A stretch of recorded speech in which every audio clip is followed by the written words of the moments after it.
ಇವತ್ತು ಅನೇಕ ಬೇರೆ ಬೇರೆ ಕಾರಣಕ್ಕೆ ರೈತರ ಸಮಸ್ಯೆ ಬಂದಾಗ ನಮ್ಮ ರೆವಿನ್ಯೂ ಇಲಾಖೆ ಇರ್ಬೋದು, ನಾವಿರ್ಬೋದು, ಸ್ಪಂದಿಸಿ ಅವರಿಗೆ ಇವತ್ತು 50 ಲಕ್ಷ ಸಬ್ಸಿಡಿ ಕೊಟ್ಟಿದ್ದೀವಿ ಹಾರ್ವೆಸ್ಟ್ ಕಬ್ಬು, ಶುಗರ್ ಹಾರ್ವೆಸ್ಟ್ ಕಬ್ಬಿಗೆ.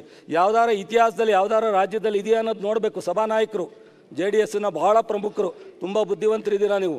ಚಿಕ್ಕನಾಯಕನಹಳ್ಳಿ ಭಾಳ ರೈತರ ಮಧ್ಯದಲ್ಲಿರೋರು ನೀವು. ಯಾಕೆಂದರೆ ನೀವು ಹೊಲ ಉತ್ತಿದ್ರೆಲ್ಲ ಗೊತ್ತಿಲ್ಲ, ನಾನು ಹೊಲ ಉತ್ತಿದ್ದೀನಿ, ಜ್ಞಾನೇಂದ್ರ ಅವರು ಹೊಲ ಉತ್ತವ್ರೆ, ನೀನು ಹೊಲ ಉತ್ತಿ. ಯಾಕೆ ನಿಮ್ಮ ಅಪ್ಪಾರು ಅವಾಗಲೇ ಮಂತ್ರಿ ಆಗಿದ್ದರು, ನಿಮ್ಮ ಅಪ್ಪಾರು ಅವಾಗಲೇ ಶಾಸಕರಾಗಿದ್ದರು, ನಮ್ಮ ಅಪ್ಪ ಶಾಸಕರಾಗಿರಲಿಲ್ಲ, ಗೊತ್ತಾಯ್ತಾ? ಆದ್ದರಿಂದ ನಾವು ಹೊಲ ಉತ್ತಿದ್ದೀವಿ, ಜಮೀನನ್ನ ಉಳುಮೆ ಮಾಡಿದ್ದೀವಿ, ಗೊಬ್ಬರ ಹಾಕಿದ್ದೀವಿ. ನಮಗೆ ರೈತರದು ಜ್ಞಾನೇಂದ್ರ ಹೇಳ್ದಂಗೆ ಇವತ್ತು ಜ್ಞಾನೇಂದ್ರ ಅವ್ರು ಮಾತನಾಡಿದ್ರು, ಅವ್ರು ಹಿರಿಯ ಶಾಸಕರು ಇದ್ದಾರೆ. ನನಗೇನು ಅನ್ನಿಸ್ಲೇ ಇಲ್ಲ, ಯಾಕೆಂದರೆ ಅವ್ರು ಸತ್ಯ ಹೇಳ್ತಾಯಿದ್ರು. ಒಂದು ಸ್ವಲ್ಪ ಸಣ್ಣ ಪುಟ್ಟ ಟೀಕೆ ಟಿಪ್ಪಣಿ ಮಾಡಬೇಕಾಗತ್ತೆ, ಸರ್ಕಾರದ ಮೇಲೆ ಜವಾಬ್ದಾರಿ ಹೇಳ್ಬೇಕಾಗತ್ತೆ. ಇನ್ನು ಉಳಿದಂಥ ಅನೇಕರು ಮಾತಾಡಿದಾಗಲೂ ನಾನು ನೋಡಿದೆ ಯಾವ್ಯಾವ ರೀತಿ ಮಾತಾಡ್ತಾ ಇದ್ದಾರೆ ನೋಡಿ. ನಮ್ಮ ಬೆಲ್ಲದವರು ನನಗೆ ಗೊತ್ತಿಲ್ಲ, ಡೈರೆಕ್ಟಾಗಿ ತಪ್ಪಿದರೆ ಕ್ಷಮಿಸಬೇಕು. ಅವ್ರು ಡೀಲರ್ ಅಂತ ಹೇಳಿ ನಾನು ಅಂದ್ಕೊಂಡಿದ್ದೀನಿ. ಯಾಕೆಂದರೆ ಅವರು ಒಂದು ಸ್ವಲ್ಪ ಅಂಕಿಅಂಶ ಕೊಟ್ಟರು, ಅಥವಾ ಡೀಲರ್ ಕಂಪ್ನಿ ಅವ್ರಿಗೆ ಏನಾರ ಇಂಡೈರೆಕ್ಟಾಗಿ ಯಾರು ಅವ್ರ ಸಂಬಂಧಿಕರು ಇದ್ದಾರೇನೋ ಗೊತ್ತಿಲ್ಲ. ನಾವೇನು ಡೀಲರ್ ಅಲ್ಲ ಅಲ್ಲದೇ ಇದ್ರು ಪರವಾಗಿಲ್ಲ, ನನಗೆ ಗೊತ್ತಿಲ್ಲ. ಯಾಕೆಂದರೆ ಕೆಲವೇ ವ್ಯಾಪಾರಸ್ಥರು ಆಯಿತು ಯಾವುದೋ ರೀತಿಯಲ್ಲಿ ಇರ್ಬೋದು ಅಂತ ಅಂದ್ಕೊಂಡೆ. ಅಲ್ಲಪ್ಪ, ಅಲ್ಲ ಈ ರೀತಿ ಮಾತಾಡಕ್ ಹೋಗ್ಬೇಡ್ರಿ. ಇಲ್ಲ ಅಂದ್ರೆ ಮುಗಿತಲ್ಲ, ನಾನು ಅದನ್ನೇ ಹೇಳಿದೆ. ಇಲ್ಲ ಅಂದ್ರೆ ಮುಗಿತಲ್ಲ, ಯಾಕೆಂದ್ರೆ ಕೆಲವು ಅಂಕಿಅಂಶ ಹೇಳಿದ್ರಲ್ಲ, ಅದರಿಂದ ಹೇಳಿದೆ ಅಷ್ಟೇ. ಡಿಪಾರ್ಟ್ಮೆಂಟ್ ಆಫ್ ಫರ್ಟಿಲೈಸರ್ ದಿಂದ ಡಾಟಾ ತರಿಸಿ ನಾನು ಮಾತಾಡಿದ್ದೇನೆ, ತಪ್ಪೇನಿಲ್ಲ. ನಾನು ಹೇಳಿದೆ ಇಲ್ಲ ಅಂದ್ರೆ ಮುಗೀತು, ಅದೇನು ನಾನು ನೇರವಾಗಿ ಅಪಾರ್ಥ ಮಾಡಿಲ್ಲ. ನಮಗೇನೋ ಅನಿಸ್ತಾ ಇದೆ ನೀವು ಯಾವ್ದೋ ಡೀಲರ್ ಇನ್ಫ್ಲೂಯೆನ್ಸ್ ಬೇರೆಯವ್ರ ಇನ್ಫ್ಲೂಯೆನ್ಸ್ ತಂದು ಈ ರೀತಿ ರಾಜ್ಯದ ಪರಿಸ್ಥಿತಿ ಮಾಡಿರಂತೆ ಅನಿಸ್ತಾ ಇದೆ. ಗೊತ್ತಿಲ್ಲ, ಇದ್ರೆ ಇಲ್ಲ ಅಂದ್ರೆ ಇಲ್ಲ.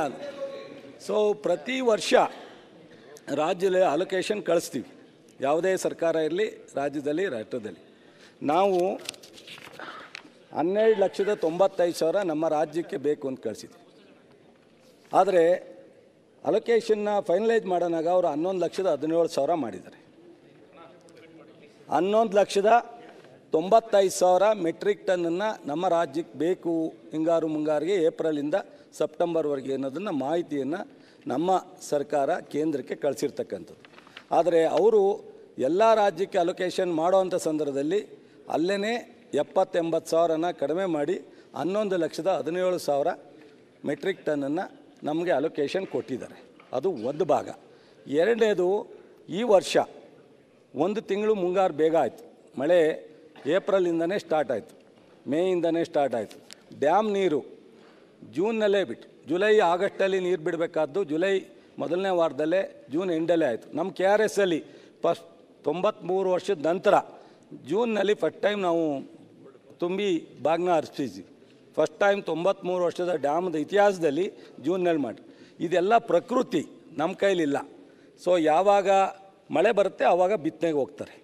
ಪ್ರತಿ ವರ್ಷ ನಾವು ಅವರೇಜ್ ಮಾಡಿರ್ತೀವಿ, ಏಪ್ರಿಲ್ಗೆ ಹೋಗ್ಬೋದು, ಮೇಗೆ ಹೋಗ್ಬೋದು, ಜೂನ್ಗೆ ಹೋಗ್ಬೋದು. ಈ ಭಾಗದಲ್ಲಿ ಇದನ್ನು ಹಾಕ್ತಾರೆ, ಆ ಭಾಗದಲ್ಲಿ ಜೋಳ ಹಾಕ್ತಾರೆ, ಪೇಡೆ ಹಾಕ್ತಾರೆ ಅಂತ.